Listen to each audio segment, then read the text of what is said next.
नमस्कार दोस्तों, जय जोहार। मैं कौशल तिवारी और बिहनिया संझा में आपका स्वागत है। कहते हैं बड़े लोगों की बड़ी बातें होती हैं। वे सनातनी भी बन जाते हैं, वे हिंदुत्व का झंडा भी उठाने लगते हैं और जरूरत पड़ने पर अपने मां को मृत भी घोषित कर देते हैं। पैसे की ताकत है उनके पास। और यही कुछ वाकया शंकर नगर में रहने वाले गोवर्धन अग्रवाल ने यह कारनामा किया है। सनातनी है वो, बेफिक्र रहिए आपकी वो दूसरे धर्म को बिलोंग करते हैं या दूसरे धर्म को मानने वाले हैं। सनातनी है गोवर्धन, सूरजपुर के हैं।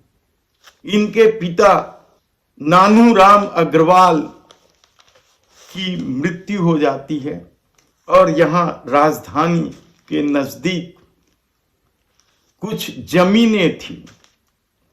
उस जमीन पर इस गोवर्धन अग्रवाल की निगाह थी और इसके चलते उन्होंने न केवल अपनी मां को मृत घोषित कर दिया, बल्कि उनका एक भाई अशोक कुमार अग्रवाल की मृत्यु हो चुकी थी, लेकिन उसके बीवी बच्चे हैं।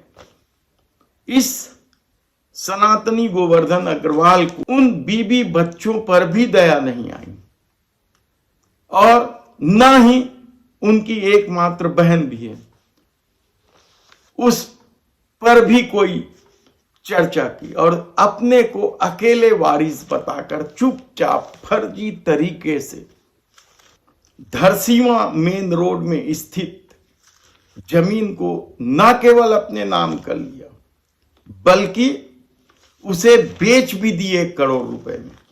जमीन खमतराई में रहने वाले महेंद्र कुमार गुप्ता ने खरीदी। इस गुप्ता जी का कोई दोष नहीं, लेकिन अब फंस गया है पैसा। उसका क्या होगा ये एक अलग चर्चा का विषय हो सकता है, लेकिन इस गोवर्धन अग्रवाल ने जिस तरीके से अपने मां को मृत बताकर अपनी भाभी, उनके बच्चे, बहन के रहते स्वयं को अकेला वारिस बताकर फर्जी तरीके से उस जमीन को अपने नाम में कराता है और उसके बाद उसे बेच देता है। जैसे ही इसकी जानकारी मिलती है, उनके खिलाफ रिपोर्ट दर्ज की जाती, उनके खिलाफ थाने में शिकायत की जाती। लेकिन गोवर्धन की अपनी ताकत, अपनी पहुंच है। शंकर नगर जैसे रिहायशी इलाकों में सबसे महंगी कॉलोनी में रहते हैं।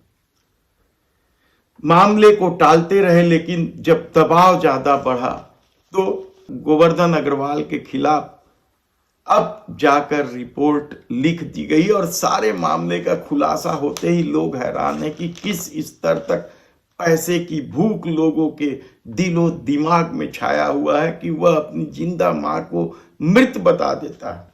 यहां तक कि जब इस जमीन को वह अपने नाम पर करा रहा था तो इसका नोटिफिकेशन जारी करना पड़ता है, अखबारों में विज्ञापन देना पड़ता है। सूरजपुर में उनकी मां और परिवार के लोग रहते हैं, लेकिन सूरजपुर में इसका प्रकाशन नहीं कराया गया ताकि कोई आपत्ति ना कर सके। और अब यह बात सामने आ रही है कि इस पूरे खेल में कुछ शासकीय अधिकारी जो राजस्व विभाग के हैं,